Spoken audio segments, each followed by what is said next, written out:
Hello children, welcome to my channel. Сәлеметсіздер балалар, менің каналыма қош келдіңіздер. Бүгін 45-ші беттегі, яғни кітаптарыңызда 45-ші бет 22-ші жаттығудан бастап түсіндіретін боламын. Бұл 4-ші сыныптың ағылшын тілі. 22-ші жаттығу, exercise 22. Your friend from the wiki visited you last summer. Which of the following did you do? Decide then tell your friend. Яғни Уики деген Ұлыбританиядан өткен жазда сенің досың келді дейді. Сенің досың Ұлыбританиядан келді дейді. Сен төмендегілердің қайсысын таңдайсың? Шешіңіз және досыңызға айтып беріңіз дейді. Яғни төменде мына жерде қыдыратын жерлердің атауы берілген. Сіз қайсына, қай жерге не ойнатасыз, соны таңдап, оны сөйлем қылып жазасыз. Ендеше мен оқып аударайын. Go horse riding in an apple forest. Яғни алма алқабына атқа мінуге апару. Walk in the charn конен. Charn шатқалында серуендеуге.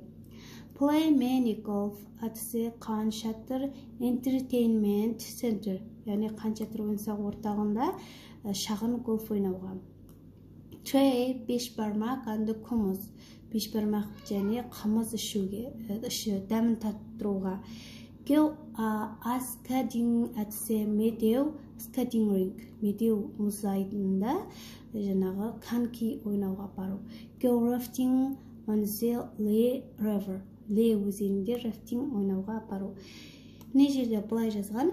We went horse riding in an apple forest. Алма алқабында атқа мінуге бардық біз дейді. Енді қалғандарында осылай сөйлем қыласыздар. 22-ші жаттығуды жазып алыңыздар. Мен барлығын жаздым. Тоқтатып қойып жаза беріңіздер. Келесі жаттығуымызға өтеміз. Next exercise 23. The 7 natural wonders of the world. Яғни әлемнің 7 қажайып табиғи кереметі дейді. Бұлар табиғи, ешқандай жасанды емес. Бұл жаңа мемлекеттерде орналасқан. Осыны табамыз. Мен бұларды таптым барлығын. Бірақ бұларға жеке-жеке тоқталмаймын. Осылар туралы толық ақпаратты мектепте немесе өздеріңіз интернеттен қарап біле аласыздар, фильмдерін қарасаңыздар болады, көптеген қажайып жерлердің. Мына 23-ші жаттығуымыз. Енді келесі 24-ші жаттығуға өтеміз. 24-ші жаттығу read and choose дейді. Оқып, мынаны таңдаймыз дұрыс жауабын. Мен сіздерге оқып түсіндіріп берейін, сосын аударамыз қазақша.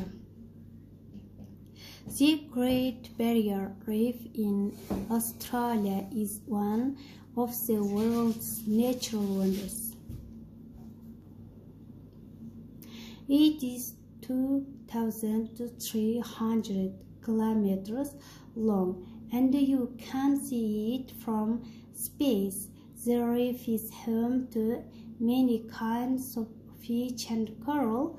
1/3 of the world's soft coral is there, but the coral reef is getting smaller and smaller. This is because people kill too many fish and they throw rubbish into the clear blue waters of the reef.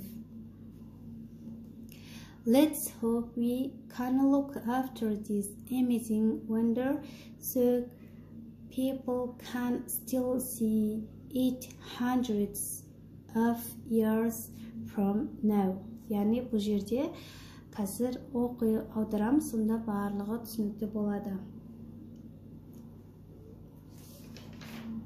Яғни үлкен тосқауыл рифі дейді, Австралиядағы әлемнің табиғи қажайыптарының бірі, ол Австралиядағы үлкен тосқауыл рифі дейді.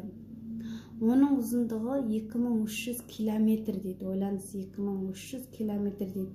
Және дейді, оны сіз қарыштан көре аласыз дейді. Яғни өте алыстан да көруге болады дегенді білдіреді.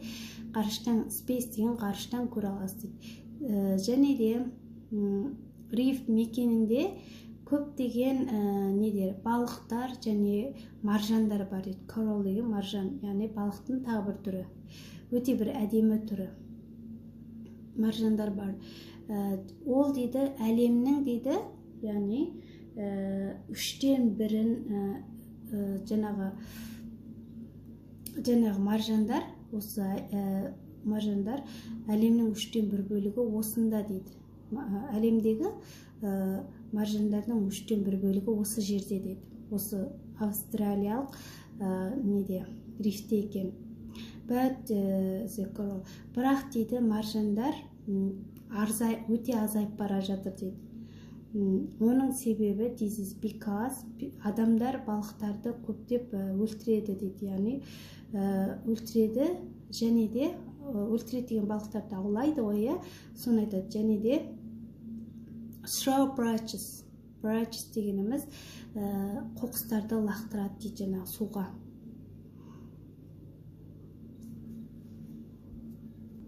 Яғни келесі біз осы дейді таңғажайып, яғни қажайып қамқорлық жасай аламыз деп үміттенеміз дейді.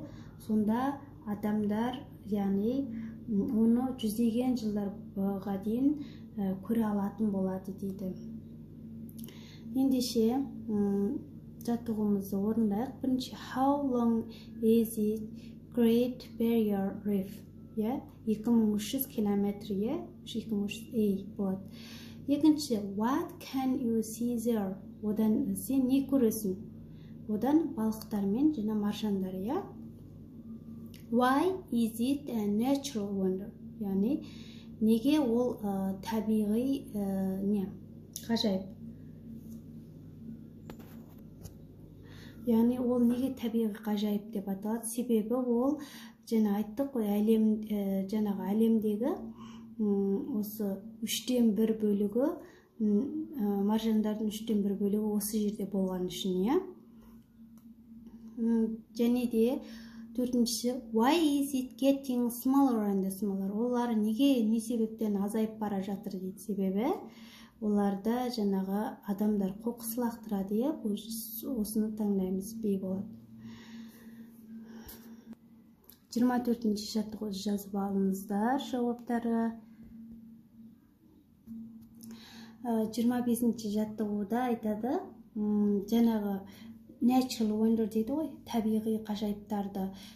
Сен басқа қандай табиғи ғажайыптарды білесің дейді, оларда қандай жаңа проблемалары бар, мәселелері бар дейді. Солар туралы жазып, жаңа слайд жасаңыздар дейді. Мен бір табиғи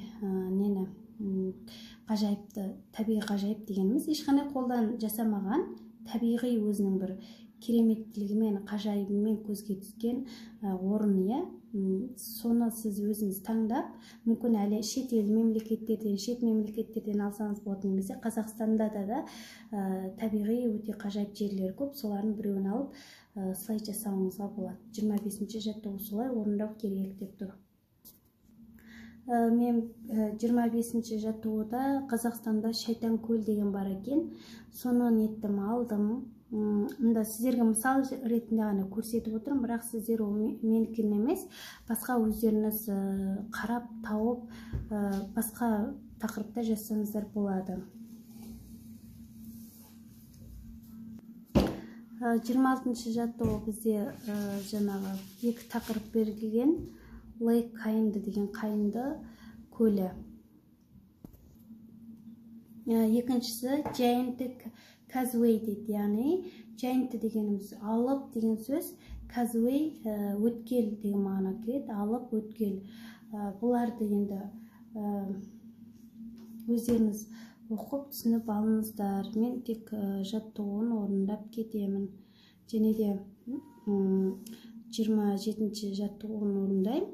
28-де де және тура 25-ші жаттығу сияқты орындайсыздар. 27-ші жаттығу